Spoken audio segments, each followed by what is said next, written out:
চুয়াডাঙ্গা জেলার অত্র চুয়াডাঙ্গাতে যারা আন্দোলন করেছেন এবং যারা সম্মুখসারী যারা যোদ্ধা ছিলেন তাদের সকলকে আমার পক্ষ থেকে আন্তরিক সালাম। আসসালামু আলাইকুম রহমতুল্লাহ। আমি বলা যায় যে চুয়াডাঙ্গাতে এই প্রথম বক্তব্য দিচ্ছি বা এই পর্যায়ে আসতেছি আর কি, মানে মঞ্চে উঠতেছি।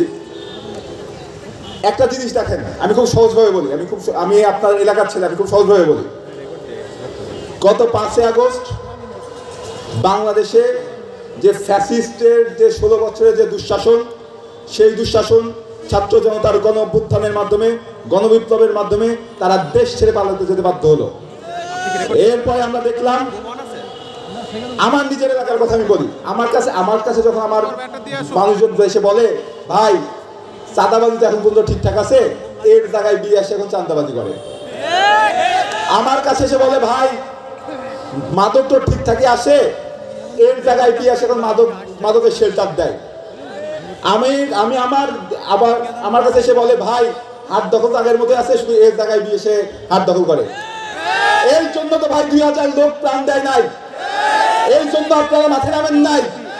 আপনার যে স্বপ্ন নিয়ে মাঠে নেমেছিলেন সেই স্বপ্ন পূরণ হওয়া পর্যন্ত আমাদেরকে প্রত্যেককে রাজপথে থেকে আমাদের অধিকার বুঝে দিতে হবে ইনশাআল্লাহ।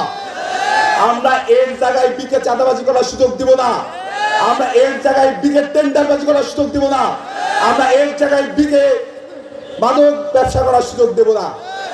আলমডাঙ্গার মাটিতে চাঁদাবাজি, মাদক সহ যারা টেন্ডারবাজি করার চেষ্টা করেন, আমরা জানি আপনারা আগেও ধান্দাবাজি করার চিন্তা করতেন, এখনো ধান্দাবাজি করার চেষ্টাই করেন। এই ধান্দাবাজির ফল ভালো হবে না। আর একটা কথা বলতে চাই, দিল্লিতে যে পালিয়ে গেছে, দিল্লি থেকে অনেক অনেক ষড়যন্ত্র করে। মনে রাখবেন বাংলাদেশের 18 কোটি মানুষ, আমরা প্রত্যেকে ঐক্যবদ্ধ, আমরা প্রত্যেকে এক অপরের ভাই বোন। শুধুমাত্র বাংলার মাটিতে কোনো ফ্যাসিবাদের জায়গা হবে না, দিল্লির কোনো গোলামের জায়গা হবে না, মোদির কোনো গোলামের জায়গা হবে না।